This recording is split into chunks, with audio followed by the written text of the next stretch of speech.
Bonsoir. Alors ce soir, je vous propose de prendre l'apéro. Enfin, je vais le faire pour vous d'abord. Ceci est un criquet.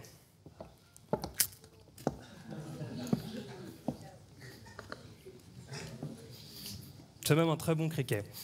Alors, ce que je viens de faire, le fait de manger un insecte, ça s'appelle l'entomophagie. Ça vient du grec, entoma, l'insecte, phagos, manger. L'entomophagie, aujourd'hui, on le trouve sur à peu près toute la surface de la Terre, sauf dans 2 endroits du globe, l'Amérique du Nord et l'Europe occidentale. Alors, pourquoi est-ce que ces endroits-là, on ne mange pas d'insectes? La FAO, la Food and Agricultural Organization, s'est posé cette question dans un rapport de 2009. Elle pointe un point qui est assez important, qui est de dire, vous, pays industrialisés qui maîtrisez quasiment toutes les ressources qui sont aujourd'hui maîtrisables, pourquoi ne pas vous être penché sur cette matière première qu'est l'insecte?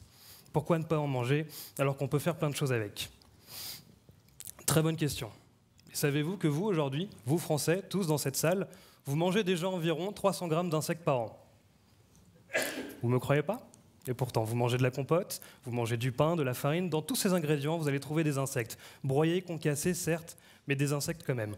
Alors, la question qu'on va se poser, c'est comment passer de cet aspect caché à une vraie consommation d'insectes. Et pour ce faire, je vais vous raconter une histoire.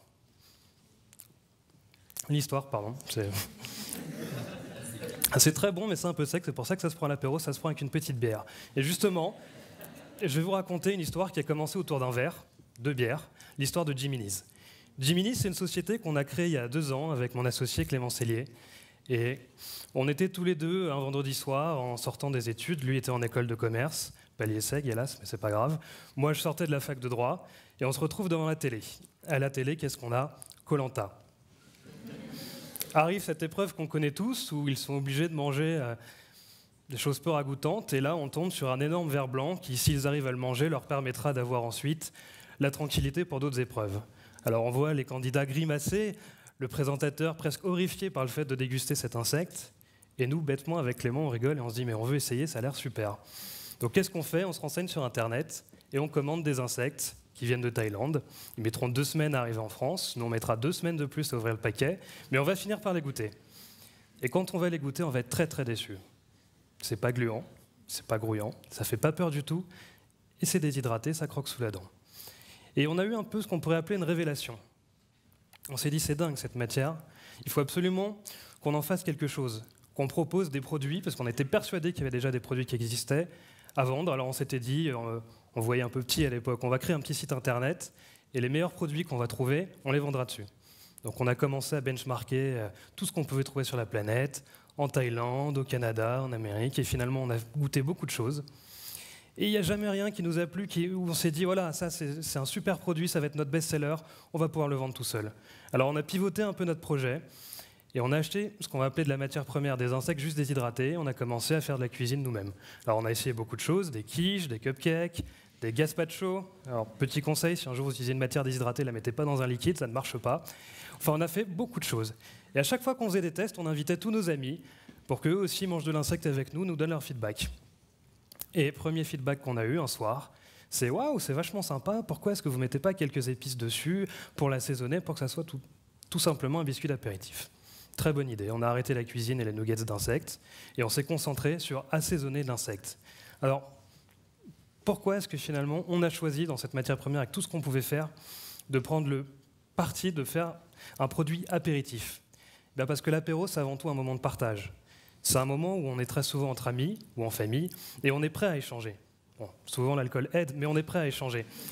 Et quand vous êtes devant un produit que vous ne connaissez pas, qui vous fait peur, parce que c'est normal, quand on ne connaît pas quelque chose, on a toujours une appréhension. C'est un produit qui a beaucoup de barrières. Je pense que parmi vous, peu ont déjà mangé des insectes, mais on va en discuter aujourd'hui pour passer ces barrières. Et le plus simple, c'est de se dire, tiens, finalement, c'est vrai que si mon copain, ma copine, ma mère, mon père en mangent, je peux le faire aussi. Et surtout, casser ces barrières. L'insecte, c'est bon. Il faut arrêter de le voir comme l'insecte, la matière qui va révolutionner les années 2050, qui va tous nous sauver, mais tout simplement comme un produit alimentaire, comme de la viande, comme du poulet, comme plein d'autres choses. Alors, Jiminy's, on a ensuite continué, développé notre projet. Aujourd'hui, on est une société toute petite, une start-up, mais quand même avec déjà 5 salariés, qui continue d'avancer doucement. Et pourtant, on se pose toujours autant de questions, nous Français, et nous, plus en général chez Jiminy's, sur comment vous faire manger des insectes. Alors, première question, pourquoi? Pourquoi manger des insectes? Parce que ce sont des produits qui sont très intéressants. C'est rempli de vitamines, c'est rempli de protéines, ça tout le monde en a entendu parler, et c'est plein d'oméga 3 et 6. Mais pas que, pas que. Il y a un aspect très important quand on consomme un produit, c'est de savoir l'impact qu'il va avoir sur notre milieu. Aujourd'hui, l'insecte, c'est un élevage qui peut être fait très simplement. Dans un environnement comme celui-ci, on peut élever plusieurs tonnes d'insectes. Ce sont des bacs qu'on empile, dans lesquels ils vont être élevés en 2-3 semaines. Si on compare à d'autres modes d'agriculture, prenons par exemple une vache. Est-ce que vous imaginez qu'une vache aujourd'hui sur scène va pouvoir s'épanouir et se développer? Absolument pas. Pourtant, mes 3-4 tonnes d'insectes, si, elles ont juste besoin d'un endroit qui soit confiné, clos, et dans lequel on puisse les élever avec une certaine chaleur. La vache, pour arriver à maturation, ça va être entre plusieurs mois, plusieurs années, selon ce qu'on veut obtenir. Le criquet, au bout de 3 semaines, il est prêt à être dégusté. 3 semaines. Donc, c'est une matière qui, déjà, sur le plan purement écologique, est très intéressante parce que, continuons sur la vache. La vache, pour la nourrir et qu'elle grossisse, il va lui falloir donner 10 kg de nourriture pour qu'on ait 1 kg de vache, au final, prêt à être consommé. Le criquet, avec 10 kg de nourriture, vous avez 9 kg de criquet. Donc, je ne sais pas si vous vous rendez compte de l'impact, déjà, écologique que ça peut avoir. Ensuite, sur un plan purement économique. Aujourd'hui, quand on élève des animaux, on a besoin d'une grande surface. En effet, notre vache, elle a besoin de courir dans les prés, de manger, etc. Le ver de farine, par exemple, qui est un autre insecte, a besoin juste d'être avec 3-4 millions de ses congénères autour de lui. Donc dans un bac, il est heureux. Et il va se développer vite. Le criquet, un petit terrarium avec quelques-uns de ses congénères, il sera heureux aussi. Donc l'intérêt de cette matière première sur un plan purement écologique, c'est déjà qu'on utilise 80% d'espace en moins pour avoir la même culture et un apport en protéines encore plus intéressant. Bon, et alors allons encore plus loin. Aujourd'hui, si on mange du bœuf, on va en effet avoir un apport en protéines qui va être important. Si on mange du criquet, on va également avoir un apport en protéines important, mais pas que. Si on compare ces deux protéines, la protéine de criquet est plus facilement assimilable par le corps humain. Pourquoi? J'en sais absolument rien, mais ce qui est évident, c'est que notre corps préfère ce type de protéines. Alors, ça nous permet de voir déjà un petit peu mieux sur le plan de l'insecte quel est son intérêt pour nous. Mais on peut se poser une vraie question. Vous, je pense, vous lisez sûrement les médias, vous écoutez la radio, vous regardez la télé, et très souvent on vous dit 2050, on va tous manger de l'insecte. Vous y croyez? Moi non plus. Je pense qu'aujourd'hui, l'insecte, c'est surtout une vraie alternative, un moyen de lutter contre la malnutrition, de lutter contre la famine, mais surtout, c'est une source de protéines alternatives qu'on a sous les yeux et qui aujourd'hui est très très mal utilisée. Alors oui, il y a encore des soucis à utiliser de l'insecte en masse, parce que si c'est une si bonne idée, pourquoi est-ce que Carrefour n'en vend pas par kilo ou au champ ou je ne sais pas? Eh bien, pour une raison très simple, l'industrialisation aujourd'hui est naissante. La vache, on l'élève depuis la nuit des temps. Le criquet, depuis finalement pas si longtemps que ça. Donc on a encore de gros progrès à faire sur l'industrialisation, sur l'utilisation des process, des machines pour arriver à ces produits-là. Mais ce qui est intéressant de voir, c'est qu'aujourd'hui, l'insecte, c'est une tendance. On commence à en manger, sinon je ne serais pas là aujourd'hui. On commence à se dire, oui, c'est peut-être une bonne idée. Et il faut pousser cette idée dans le bon sens. Et pour la pousser dans le bon sens, c'est très simple, il faut accompagner son développement. Alors, je vais vous parler cette fois-ci de façon beaucoup plus business. On va regarder ce qui se passe en France, on va regarder le taux de création de sociétés qui sont ciblées sur l'insecte. Depuis 2 ans, on a à peu près 20 nouvelles sociétés qui sont créées sur l'insecte. C'est ridicule, c'est tout petit. Pourtant, il y a un vrai marché qui est en train de se développer. Si on regarde en Europe, on a des pays qui sont leaders, les Pays-Bas, la Belgique, où le marché commence à vraiment décoller, où il y a de plus en plus d'entreprises qui se créent, d'emplois qui se créent. Et par les temps difficiles qui sont les nôtres, c'est une bonne chose. Si on regarde chez nos voisins américains, 30 marques se sont créées en seulement 1 an et demi. 30 marques. Et c'est des marques qui font de plus en plus parler d'elles. On a par exemple des produits aussi différents que des chips à base de farine d'insectes, que des bars qui permettraient de peut-être lutter contre la malnutrition dans certaines parties du globe. Mais ce qui est intéressant de voir, surtout à travers ce taux de création de marques, c'est qu'il y a une idée globale qui émerge. C'est le fait que oui, l'insecte peut être utilisé à d'autres fins que juste dire que c'est un truc qui rampe, qui est par terre et qui fait peur. C'est quelque chose qu'on peut vraiment manger, c'est quelque chose qu'on peut apprécier. Alors oui, ça va prendre du temps, parce qu'aujourd'hui ça fait peur, c'est pour ça que je ne vous dirai pas que l'insecte va tous nous sauver. Mais c'est quelque chose qu'on peut voir comme une solution pour le futur, qui pourrait nous aider, nous accompagner à notre développement.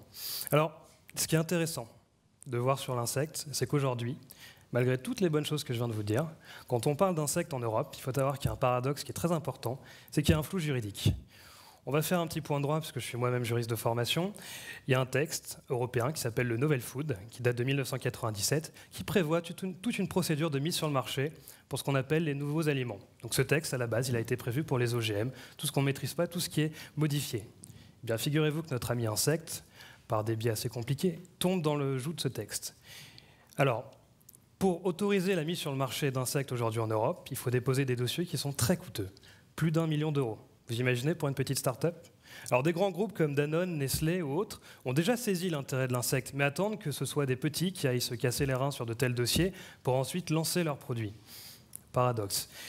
Mais dans le même temps, vous avez des pays, par exemple le cas de la Belgique, qui, à contrario du courant européen et de cette demande de dossiers compliqués, se disent « bah non, pourquoi pas aujourd'hui proposer une petite liste de 10 insectes et voir ce que ça donne sur le marché ».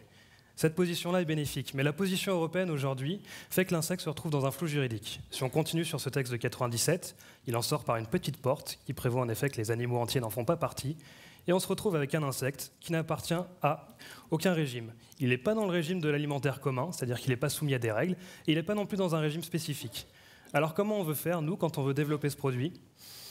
Eh ben, on est dans le flou total. Alors on essaye de trouver des méthodes, de faire du lobbying, mais c'est très compliqué. Donc ce qu'il faut savoir aujourd'hui, c'est que le paradoxe qui est autour de l'insecte est intéressant. Oui, la société évolue plus vite que les lois. C'est comme ça. Et aujourd'hui, ce dont a besoin l'insecte, c'est qu'on l'aide à se développer, à trouver, on va dire, un véritable terrain juridique où il pourrait s'épanouir. Il faudrait le rentrer, on va dire, dans le socle commun de l'alimentaire pour que votre insecte, comme vos pâtes, ait le même système de fabrication, de traçabilité de l'eau. Car aujourd'hui, et c'est ça qui est le paradoxe, quand on fait de l'insecte, il n'y a personne pour venir nous contrôler. Pourquoi ? Parce qu'on estime que vu qu'on n'appartient pas à une catégorie juridique d'aliments, qu'on fait quelque chose de nouveau, qu'on avance, qu'on keep moving forward, eh ben, il n'y a personne qui veut venir voir ce qu'on fait parce qu'on n'est pas dans les cases. Voilà. On n'est pas une tomate, on n'est pas un morceau de bœuf, alors on ne sait pas comment contrôler, etc. Pourtant, il y a de plus en plus de tests qui sont mis en place autour de ça et on ne contrôle pas.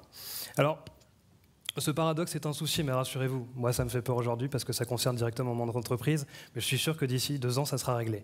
Mais j'essaye de vous attirer sur le fait que pour avancer, très souvent, malgré le fait qu'on ait tout ce qu'il faut, un produit génial, des bonnes idées, ça prend du temps, car les mentalités, même si elles ne sont pas prêtes, ce qui est encore plus réticent, c'est le système juridique dans lequel on est. Alors peut-être que dans quelques années, quand on regardera Koh-Lanta, j'espère que ça sera toujours là dans quelques années, on se dira « bravo, il a réussi son épreuve d'immunité ». Il en a chié, mais il a bien mérité son petit criquet. Merci à vous.